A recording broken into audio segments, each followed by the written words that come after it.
Bom, desde a última vez, mudou muita coisa, né? Estamos todos de máscara. Tem aí essa linda menina que eu não conhecia ainda, desde eu não conhecia. E é uma alegria muito grande mesmo. Obrigado, irmãos, por podermos estar juntos. E mesmo com todas essas mudanças que estão havendo no mundo, nós temos a alegria de sermos parte de um reino que não se abala com essas coisas, né? A unidade que há em nós é mantida pela obra de Cristo. E este reino de Cristo triunfa, mesmo onde a morte aparece e assusta, né? É uma alegria muito grande. Eu senti muito que quando eu estava a uns 10 minutos de casa, eu percebi que os livros que eu separei ontem à noite, e na hora, hoje tivemos um programa diferente, foi um almoço lá em casa, não contrariando as autoridades, porque ficamos no limite, mas tivemos um almoço do grupo que esteve de manhã, e eu acabei por não colocar no carro naquela hora, houve várias coisas, e acabei deixando.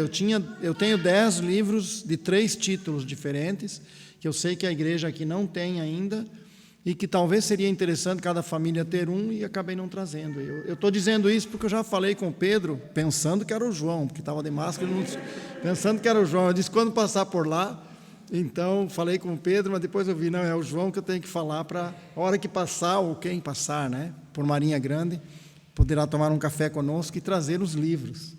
Além disso, também agradecer a todos vocês que oram por nós. As lutas são muito grandes, né? Não é só vocês aqui, somos nós também lá, e a gente percebe que todo mundo está entrando numa fase de bastante tribulações, né? Acreditamos que seja um início do fim, início dos acontecimentos finais. Temos que pensar que a indicação está a apontar para isso, né? Mas nos alegramos, porque Jesus disse, alegrai-vos à medida em que vocês veem essas coisas acontecer. Não nos alegramos com a doença, com o problema, com as mortes, não. Mas nos alegramos com a promessa do Senhor.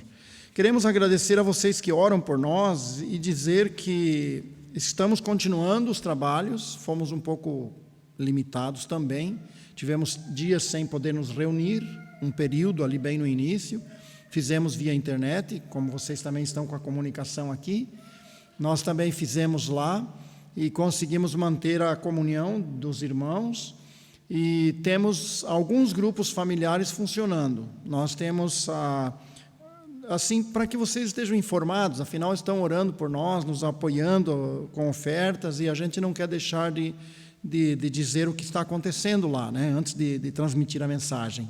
Nós temos em Leiria uma senhora que continua a estudar a Bíblia, nesse caso com ela, porque ela atende a sua mãe já muito idosa, nós não vamos mais à casa dela, fazemos por telefone, por internet, né?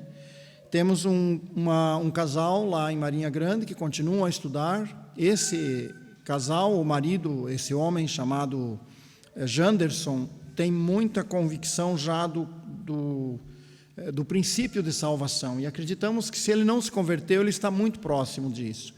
E temos também um movimento numa região chamada Caranguejeira, que já é mais para cá, na parte de Leiria, não é nem Marinha Grande. Veio um casal do Brasil e nos procurou e nos conseguiu encontrar, e eles têm conseguido reunir grupos lá, e nós estamos indo lá também dar apoio. E depois o Gavin continua, ele e Janete, com os programas de inglês e grupos de estudo também. Isso falando de pessoas ainda não convertidas. Depois nós temos o nosso grupo de convertidos, que tem um compromisso de leitura e encontros semanais. Então a Deise tem 2 grupos diferentes que ela participa, a Janete tem também outros ali em Leiria, das senhoras, e os homens também têm encontros, inclusive com alguns que via internet estão entrando para fortalecer a fé, daquela forma, lendo na semana e partilhando no fim de semana. Com essa situação do vírus, nós começamos um programa de pequenos vídeos, querendo fazer alguma coisa para ajudar. Eu acho que alguns irmãos talvez já conhecem, Tiago, talvez, João, Pedro, não sei. Mas Rota 90 Graus foi o nome escolhido. Rota é um caminho, 90 graus são ângulos retos. Tanto aponta no sentido horizontal como no sentido vertical para Deus. A ideia daquela pedra de ângulos retos que era escolhida nas construções antigamente para formar o ângulo de uma construção. A primeira pedra, se quisesse construir, era a chara de ângulos retos. E a ideia de que Cristo é esta pedra, naturalmente, foi identificado assim, e nós colocamos rota 90 graus. Queremos estar alinhados com a visão do Senhor. E aí estão muitos pequenos vídeos, mensagens que nós temos gravado. Eu tenho tido muitos convites para o Brasil ultimamente, porque já que podemos fazer dessa maneira, as igrejas estão fazendo assim.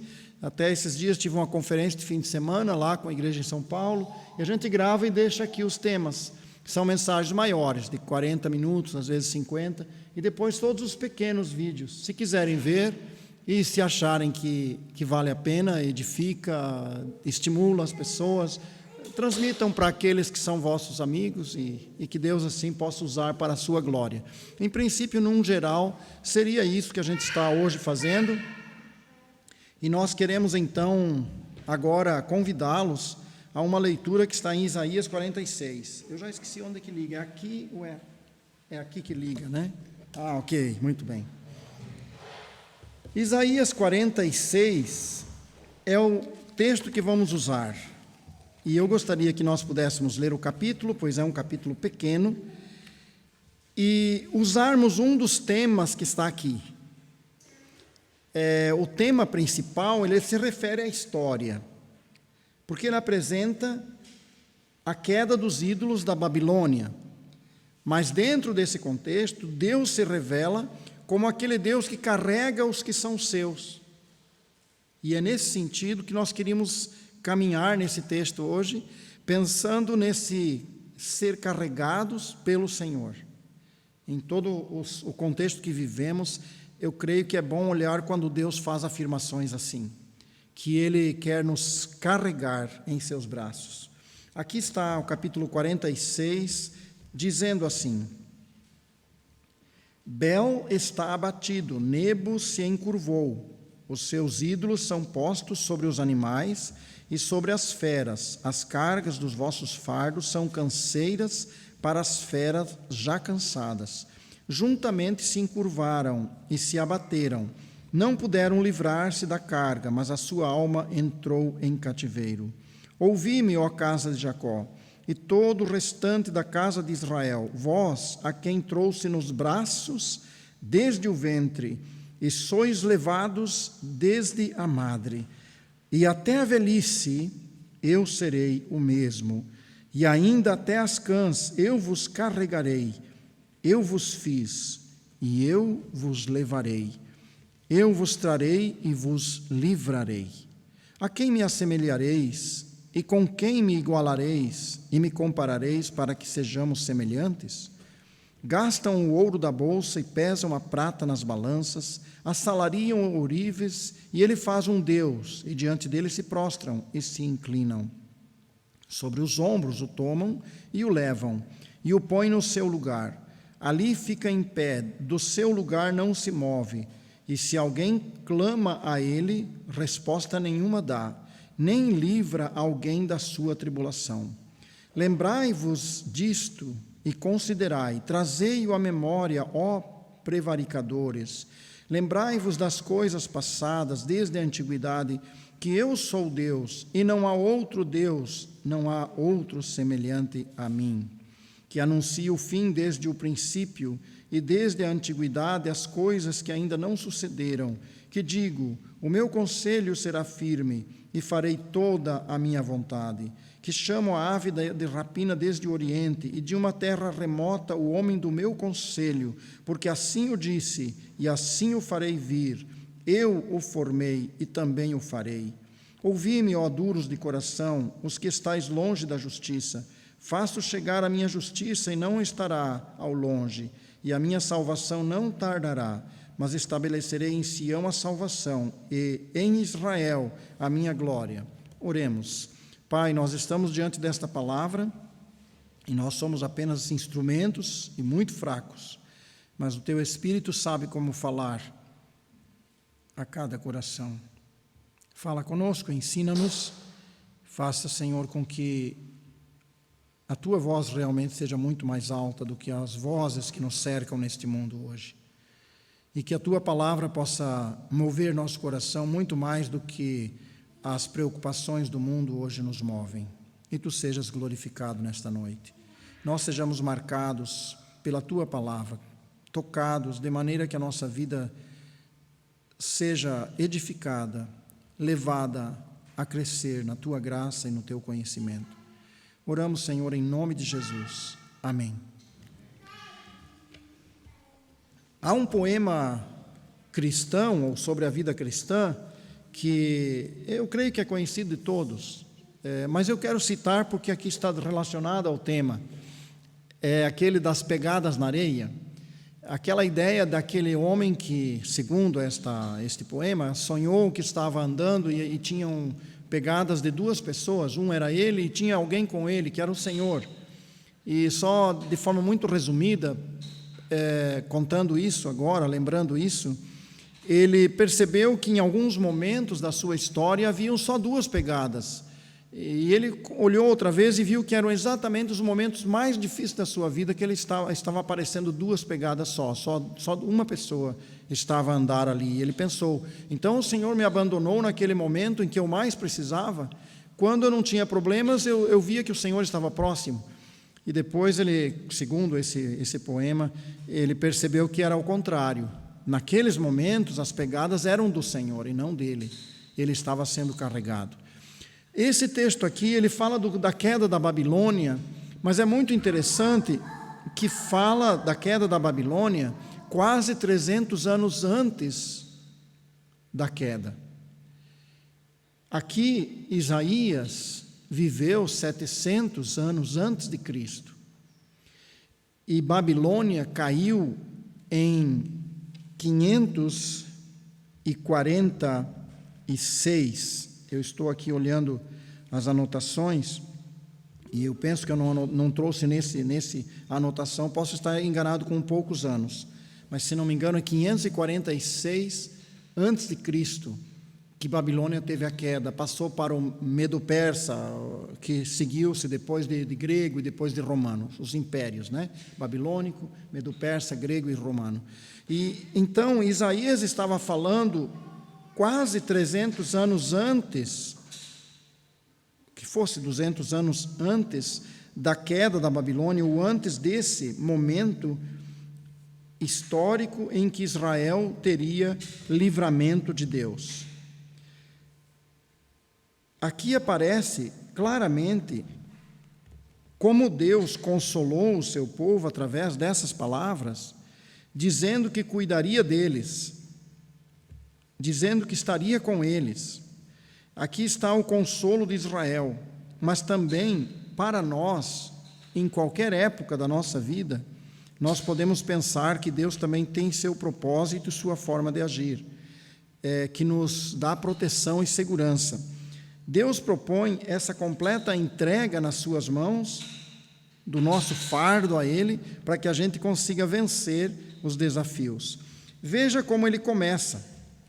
Ele começa dizendo aqui no texto que, falando de Babilônia, Bel e Nebo encurvou-se, os seus ídolos são postos sobre animais e sobre feras e as cargas dos vossos fardos. Ele começa já falando que aqueles homens idólatras, a Babilônia, agora estavam fugindo da invasão que houve e que fez a queda de Babilônia, e eles não conseguiam fugir rapidamente porque eles não conseguiam deixar para trás suas estátuas. E ele faz um contraste, ele diz, vocês criaram os vossos deuses e agora vocês têm a obrigação de carregá-los. E vocês não conseguem fugir rapidamente e são postos em cativeiro, porque têm que levar os seus deuses. E aqui ele fala dos animais caindo de cansado na fuga e não conseguiam mais andar porque estavam carregados com os deuses. E então Deus se volta para o seu povo e diz que com ele é diferente. Ele os criou e ele os carregaria. Babilônia criou seus deuses e tem a obrigação de carregá-los. mas Deus nos criou e Ele tem prazer em nos carregar. E Ele faz esse contraste, e Ele diz, vocês criaram esses deuses, agora vocês têm que levar, e é um fardo para vocês. E coloca vocês numa condição de cativos. Eu criei o meu povo, e eu os vou carregar, desde a infância até a velhice. Nós vamos olhar um pouco mais de perto isso, mas é um grande contraste, e por isso esse tema, carregados pelo Senhor. Uma primeira questão que nós devemos falar é sobre os ídolos dos povos. E nós começamos pensando em religião, porque nós vamos encontrar uma afirmação de religiões, eu vou citar somente os nomes. Por exemplo, politeísmo, muitos deuses, especialmente a religião grega, os gregos tinham a religião politeísta. Monoteísmo, um só Deus, nós temos as religiões monoteístas, que nós podemos dividir ainda em 3 grandes grupos, cristãos, muçulmanos e judeus. Mas ainda há diferença, porque nós cremos num Deus único, mas que se manifesta em 3 pessoas. Os judeus não, e nem os muçulmanos, mas são monoteístas. Panteísmo é o que diz que tudo é Deus, a natureza é Deus, tudo é Deus. Panteísmo, Deus está em tudo e tudo é Deus. Teísmo, Deus, crer em Deus, um Deus que governa tudo, mas que não exige das pessoas um comportamento correto, dizem os teístas. Deísmo, Deus criou tudo, mas abandonou. O deísmo diz isso. A nova era, um novo tempo, quer combinar a fé antiga do leste das filosofias com a fé moderna. Sincretismo é uma outra forma também de fazer uma mistura do antigo com o novo. Animismo é a crença na existência da alma, ou seja, a natureza toda tem alma. Então, normalmente, um animista vai parar embaixo de uma árvore e vai adorar aquela árvore, ou vai fazer pedidos a esta árvore, porque para ele tudo tem uma alma. Feiticismo, que se relaciona a bruxarias, honrar e adorar objetos por terem forças misteriosas, pessoas que acreditam numa força misteriosa num objeto. Feiticismo. Totemismo, que é o indiano da Índia, dizem que há grupos de pessoas que são descendentes de um animal, de uma planta ou de um astro. É claro que se eu estou citando os títulos aqui dos grandes movimentos religiosos do mundo, nós não vamos memorizar todos, mas podemos ter uma ideia de como a religião se divide em tantas linhas de pensamento e de prática, e que, no fundo, quando observamos isso de perto, vamos perceber que são invenções do ser humano por uma razão.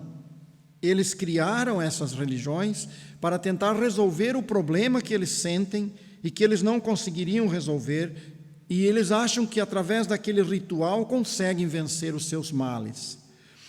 Uma questão sobre a religião na Índia, nós conhecemos como um país que tem um dos maiores rebanhos do mundo, provavelmente o maior, rebanho de vacas, de animais, E, contudo, eles passam fome, porque eles não podem matar esses animais para comer, porque são para eles como deuses.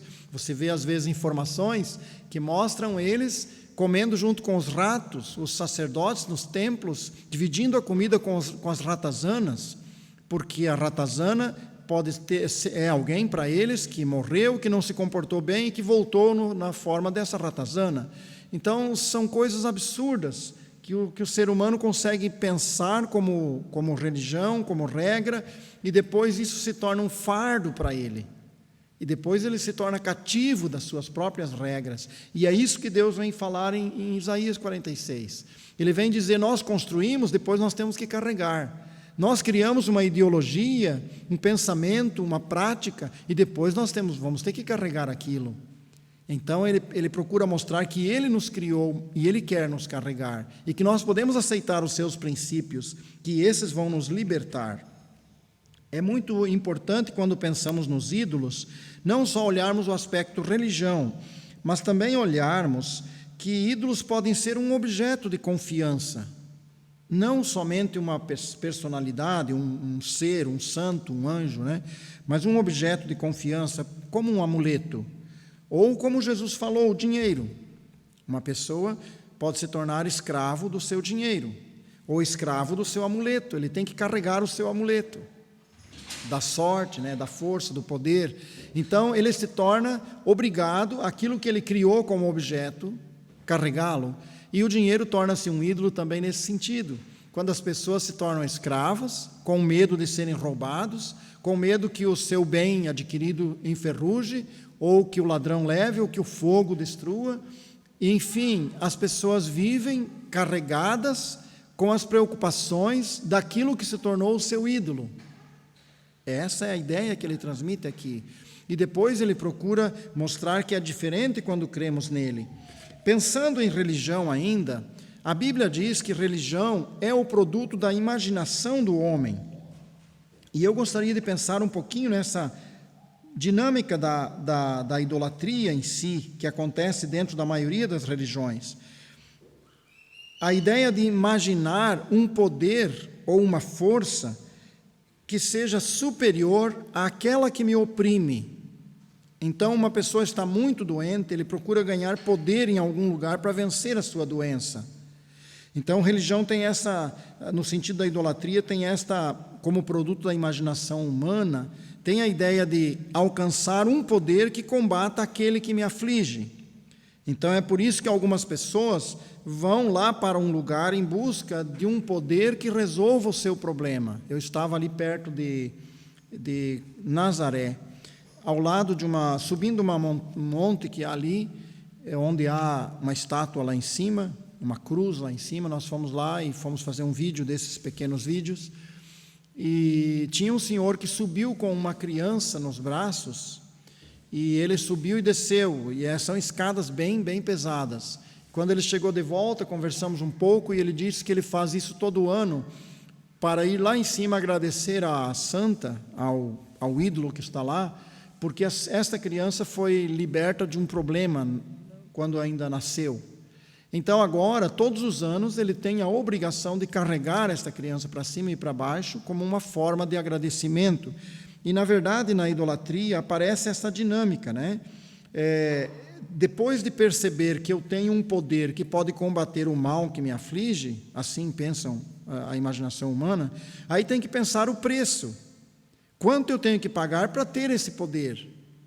Quanto eu tenho que pagar para obter isso como algo que eu possa usar? E essa ideia, ela não é uma ideia minha ou de alguma forma de filosofia humana. Veja o que está em Atos capítulo 8, é exatamente o que diz aqui. Atos capítulo 8, nós temos isso aqui afirmado. A pessoa pensa em obter um poder e tomar posse desse poder e administrá-lo à medida certa para a solução do seu problema. Quem administra o poder é a pessoa que recebe. Nós vamos ver o contraste que é com servir a Deus, é muito diferente. Atos 8, verso 18, diz assim: E Simão, vendo que pela imposição das mãos dos apóstolos era dado o Espírito Santo, lhes ofereceu dinheiro, dizendo: Dai-me também a mim este poder, para que aquele sobre quem eu puser as mãos receba o Espírito Santo. O Simão, ele ganhava dinheiro em Samaria, tornou-se um homem muito conhecido, como um grande e poderoso homem, e quando ele viu o poder do Espírito Santo, pelo ministério dos apóstolos, ele pensou que podia comprar uma porção desse poder, porque ele queria ter esse poder para também continuar fazendo em Samaria, junto com os poderes que ele usava para fazer as suas mágicas. Então, aqui está exatamente a ideia do que é a idolatria. Perceber um problema e ir em busca de uma solução, mas uma solução que eu administre. Agora, servir a Deus é diferente. Reconhecer os nossos problemas e ir a Deus e entregá-los a Ele. E dizer: Deus, eu sou teu, tu administra. Não sou eu que administro Deus, Deus administra a minha vida. E é uma diferença astronômica. Quando o ser humano acha que pode ter poderes, amuletos, coisas que possam fornecer a eles alguma autoridade para combater o mal, mas por força própria, com o poder que recebe, que compra, que paga. E por vezes não é com dinheiro como Simão, é com sangrar os joelhos andando quilômetros ou metros de joelhos. ou andar quilômetros e quilômetros a pé mostrando que eu quero esse poder, ou subir as escadas pagando o preço daquilo que um dia pediu. No caso, como aquele homem levava aquela menina, aquela criança, pagando o preço. Imaginar a manifestação deste poder em suas mãos, uma porção sujeita à minha vontade. Aquela ideia do gênio da lâmpada, é a mesma ideia que a idolatria transmite, a mesma ideia. O homem que achou a lâmpada e conseguiu despertar o gênio, ele tinha o controle praticamente daquele poder imenso, e ele podia pedir o que quisesse. A idolatria tem a mesma visão, é o ser humano fazendo os seus próprios caminhos, construindo a sua vida, e quando não consegue fazer sozinho, busca um poder para isso, sem se preocupar a fonte desse poder. E Deus diz, isso será um fardo para você. E Deus diz, isso vai pesar para você.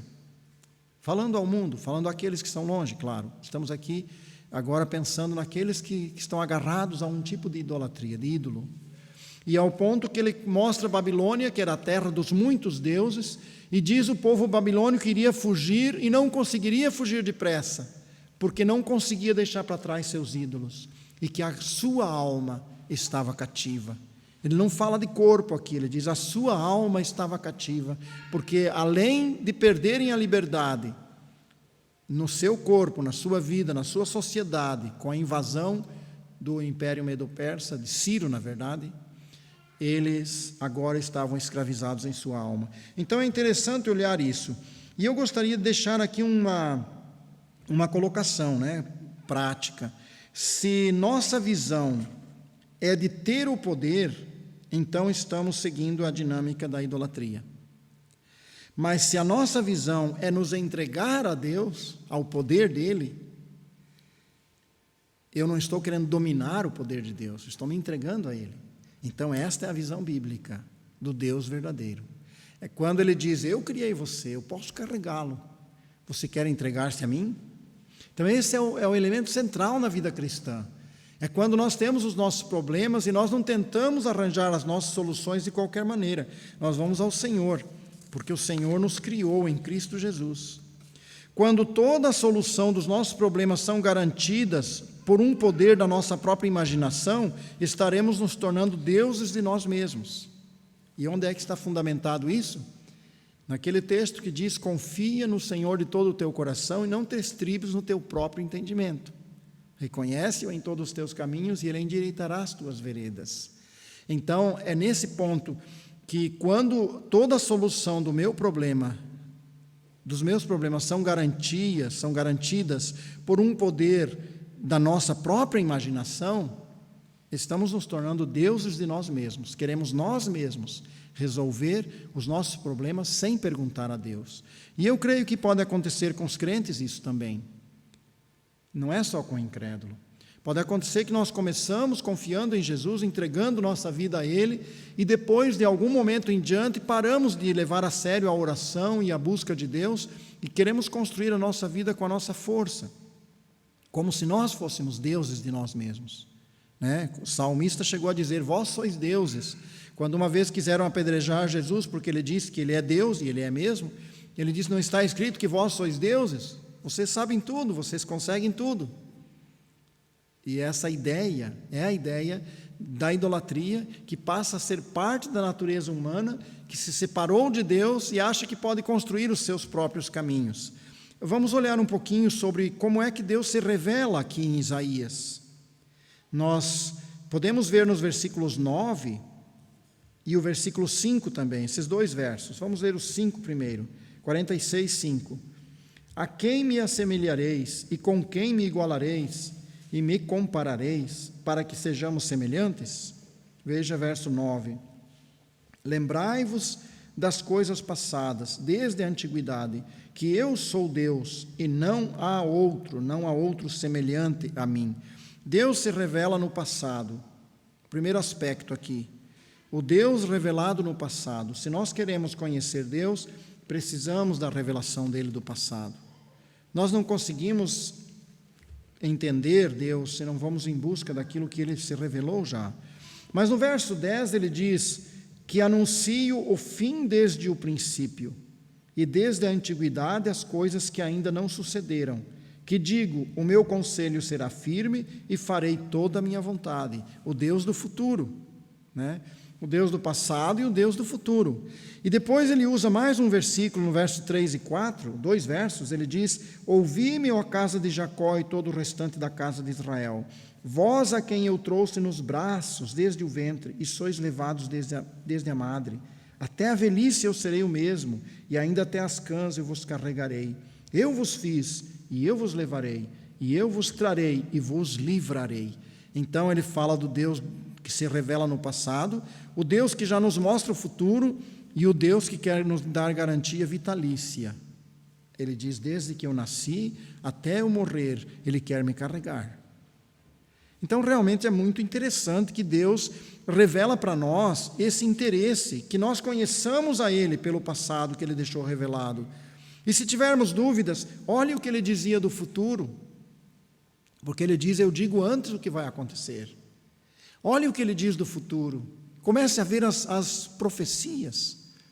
E esta seria uma delas, porque Isaías falou, viveu 200 anos antes, 700 anos antes de Cristo, e esse período aqui dos 500 anos, eu antes falei 300, é cerca de 200, mas pode passar um pouco disso, que ele estava falando para esse povo o que iria acontecer.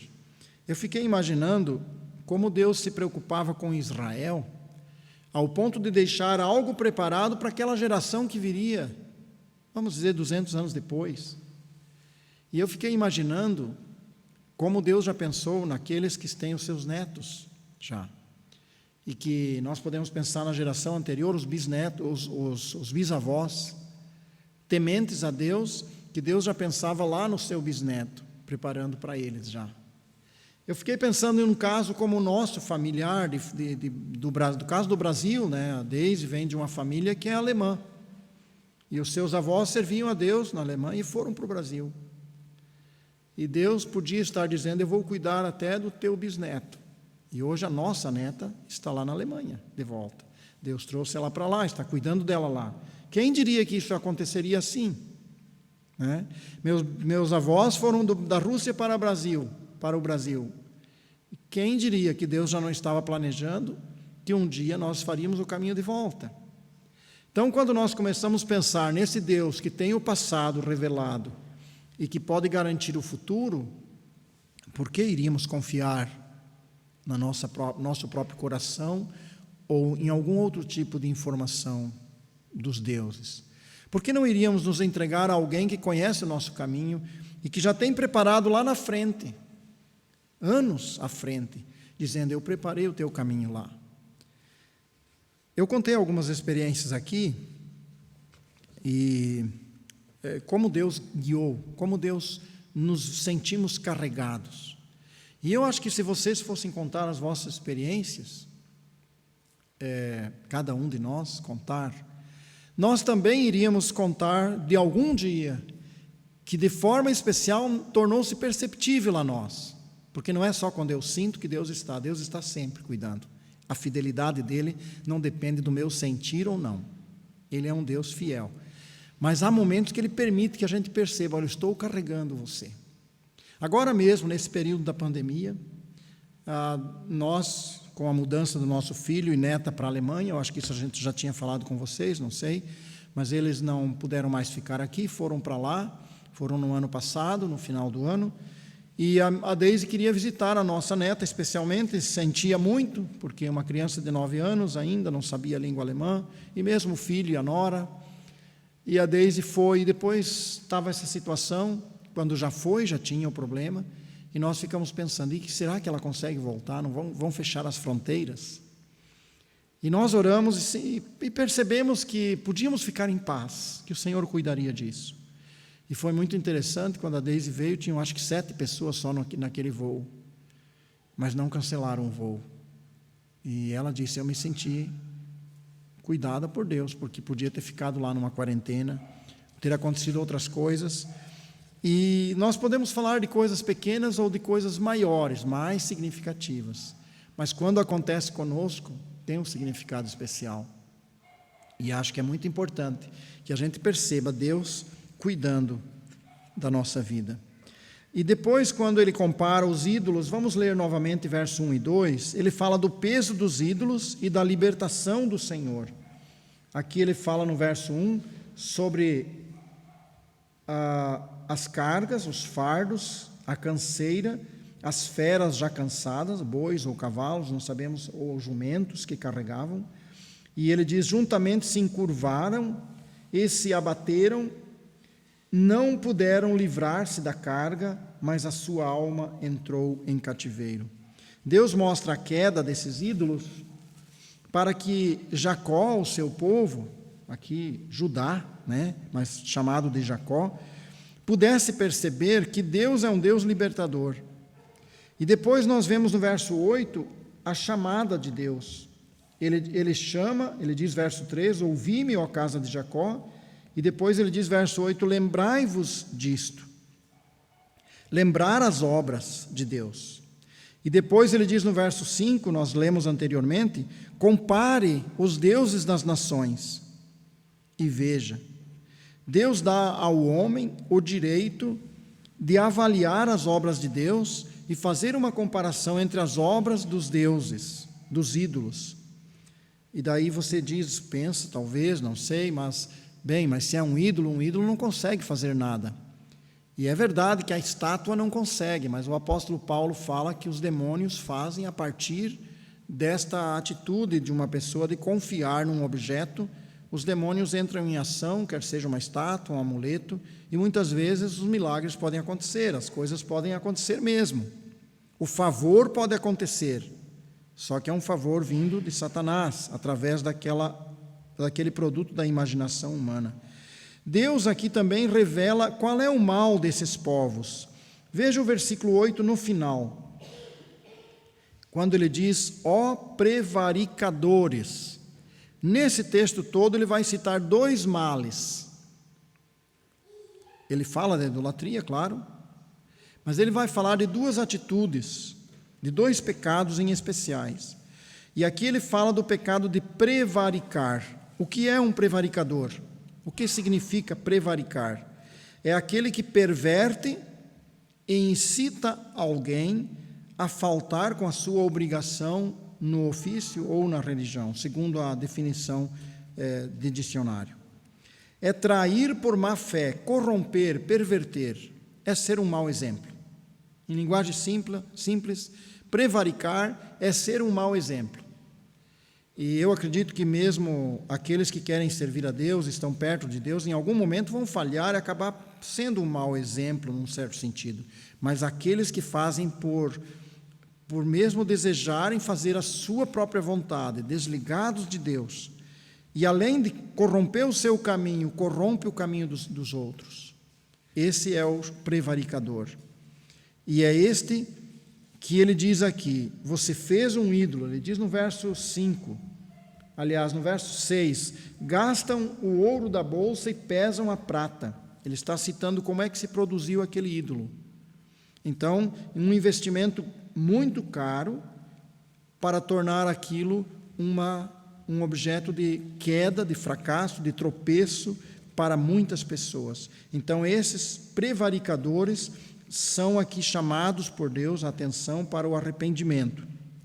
O verso 6 diz, fazem esse ídolo, E nesse caso, a imagem de um Deus está aqui representada através do ouro e da prata, põem sobre os ombros e levam em procissão.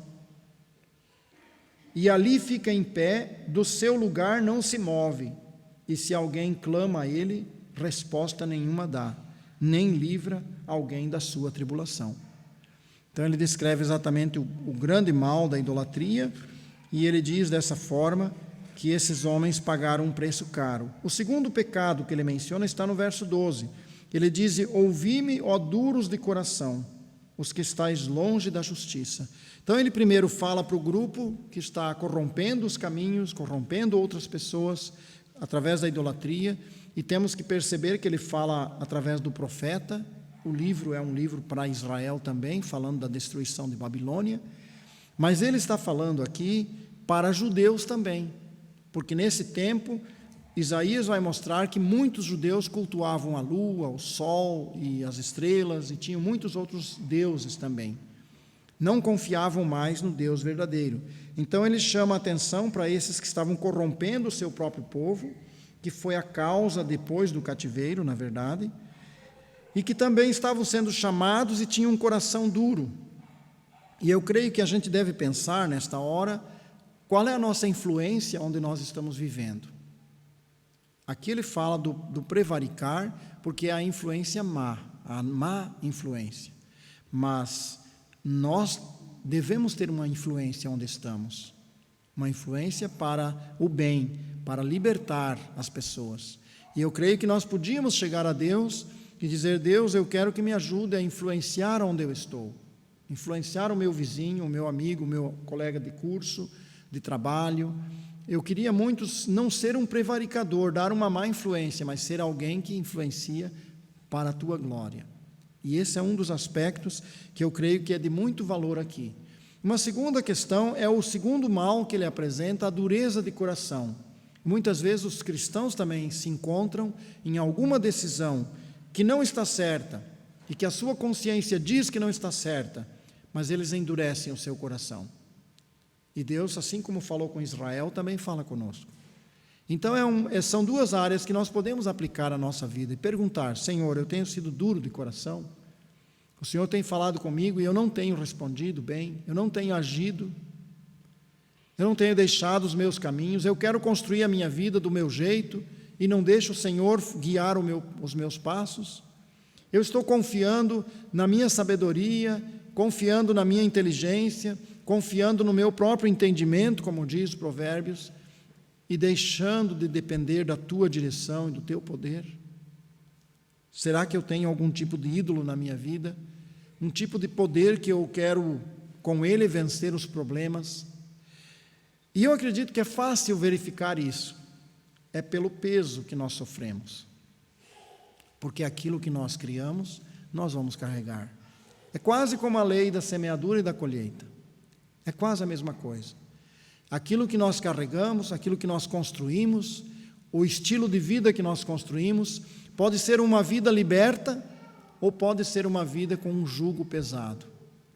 Então, se o nosso coração está pesaroso, devemos avaliar: onde é que estão os meus fardos? Por que eu estou carregando fardos? Por que eu estou assim atribulado? Porque pode ser que nós não estamos agindo como dependentes de Deus, mas quase semelhantes ao que o idólatra faz. É sério, realmente, uma avaliação pessoal dentro de um contexto como esse. Gostaria de agora citar um pouquinho dos atributos que Deus apresenta aqui. Deus diz quem Ele é, para que nós possamos, conhecendo Deus, também nos entregar a Ele para servi-lo. A primeira questão que se destaca em oposição ou totalmente ao contrário do que os ídolos, é que Deus é um Deus pessoal. E isso não era entendido e não é entendido pela idolatria, pelos idólatras. Deus é um Deus pessoal. Ele diz aqui, eu vou citar algumas afirmações feitas num curso Visão Geral dos Fundamentos do Cristianismo. Ele não é um mero princípio ou ideia. Deus não é um mero princípio ou ideia. Certas características, por exemplo, como conhecimento, sensibilidade, emoções, vontade ou querer, são atribuídas a Ele. Ele manifesta tanto o amor quanto o ódio. Ele se lembra ou prefere esquecer, porque Ele diz: eu lembro de ti, mas depois Ele diz: eu esqueço as tuas iniquidades, eu perdoo as tuas iniquidades e as esqueço, se houver, claro, confissão. Ele faz decretos e anuncia o futuro. Deus não é uma máquina que funciona por si só. O maior conforto daquele que crê é saber que Deus é amor, é uma pessoa, é um ser pessoal. Nenhum princípio ou força impessoal justificaria a afirmação de Pedro, que diz: lançando sobre ele toda a vossa ansiedade, porque ele tem cuidado de vós. Nós não iríamos fazer isso sem saber que Deus é um Deus que sente o que sentimos, que sabe o que vivemos. É uma diferença muito grande do conceito de Deus que a idolatria traz. Porque esse Deus que se apresenta na Escritura é um Deus que é pessoal, tem esta visão de quem nós somos e transmite a nós, quer transmitir a nós, também do seu caráter, daquilo que Ele é. Aqui aparece, nessa questão sobre Deus pessoal, algo muito grande que o Evangelho trouxe e que os judeus não entendiam. Os judeus tinham Deus como o grande Deus, poderoso Deus, mas de certa forma bastante distante deles. Eles não teriam coragem de chamar Deus de Pai. Eles não teriam coragem de chegar a Deus e dizer, Deus é o meu Pai.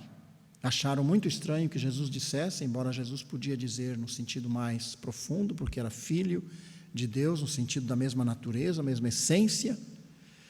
Mas os judeus não entendiam um Deus próximo. Os judeus também olhavam para Deus pensando, eu sou um servo dele.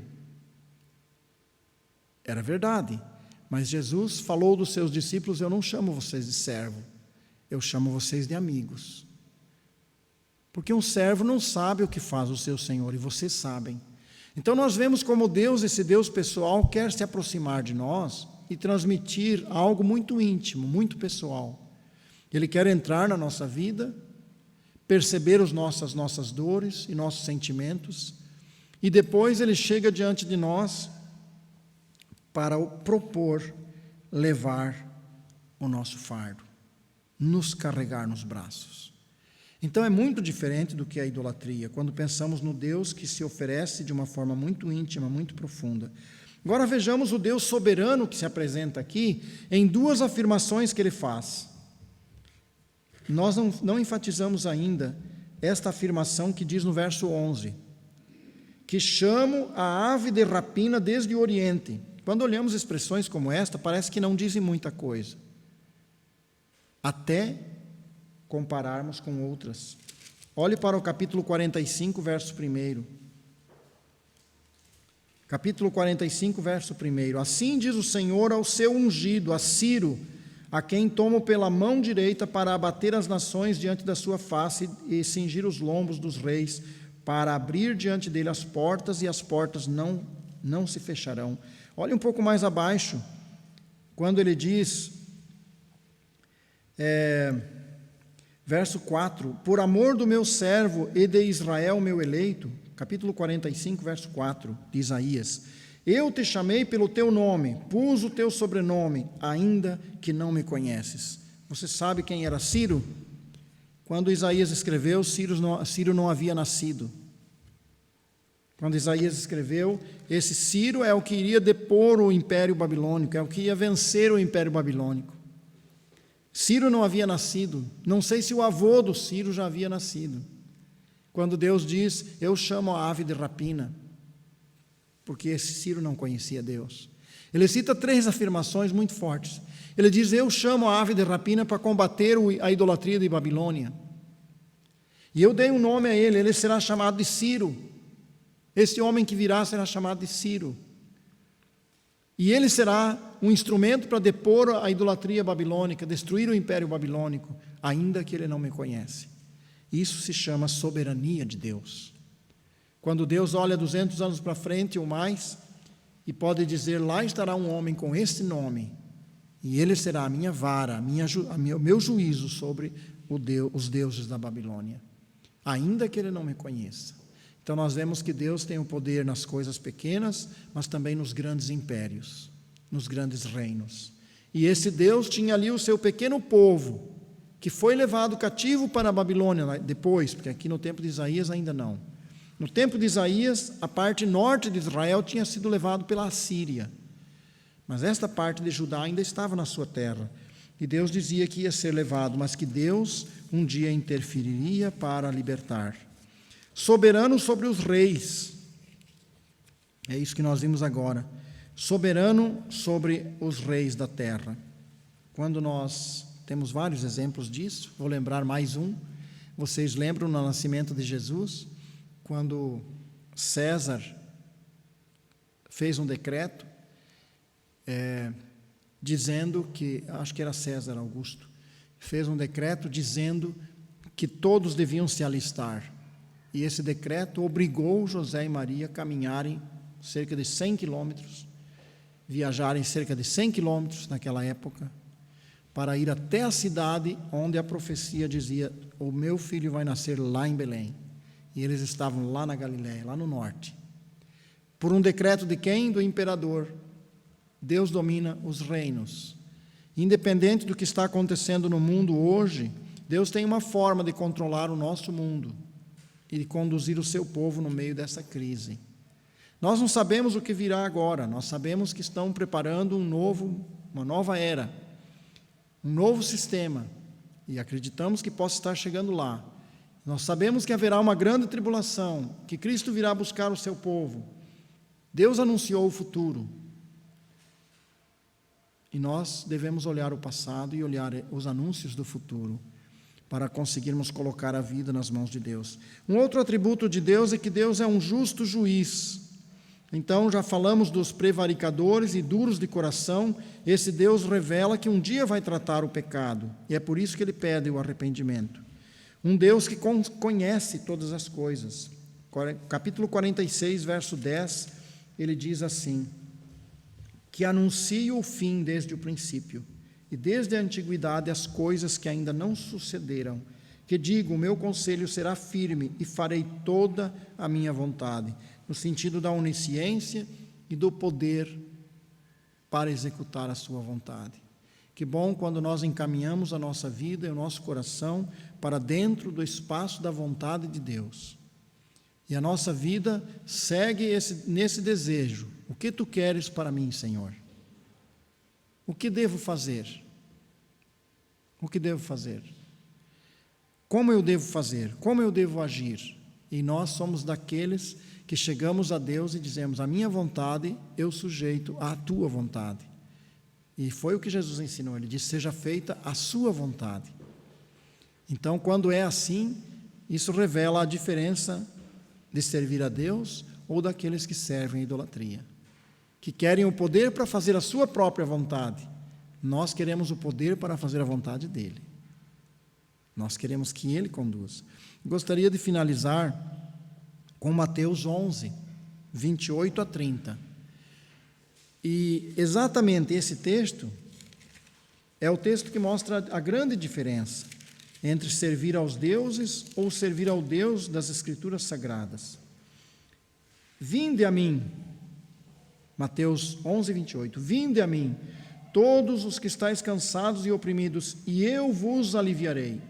Tomai sobre mim o meu jugo, e aprendei de mim, que sou manso e humilde de coração, e encontrareis descanso para as vossas almas, porque o meu jugo é suave e o meu fardo é leve. Aquela ideia do idólatra ter um grande fardo sobre a sua vida. E aqui a ideia daquele que serve ao Senhor ser liberto de todos os fardos. Então vale a pena pensar: eu estou carregando algum tipo de fardo, de preocupação, de angústia, de ansiedade? Eu estou carregando alguma coisa que está sendo um peso na minha vida? Esse Deus que quer nos carregar nos seus braços, em forma humana, ele se ergue diante de uma multidão e ele diz: vinde a mim, tome sobre ti os meus fardos. Aquilo que ele dá e não aquilo que nós temos, a nossa falta de confiança, né? A nossa busca por resolver do nosso modo. Vinde a mim todos vós, tomai sobre vós o meu jugo, aprendei de mim, o meu jugo é suave. Então, se o nosso coração está pesaroso, há algum tipo de coisa que está a atrapalhar essa nossa entrega ao Senhor. Nós estamos querendo resolver da nossa maneira e ficamos sofrendo com os nossos fardos. Se nós criamos um problema ou uma imaginação de um problema, acabamos carregando esse problema depois. É melhor entregar a nossa imaginação ao Senhor, dizer: Senhor, eu acho que poderá acontecer isso ou aquilo.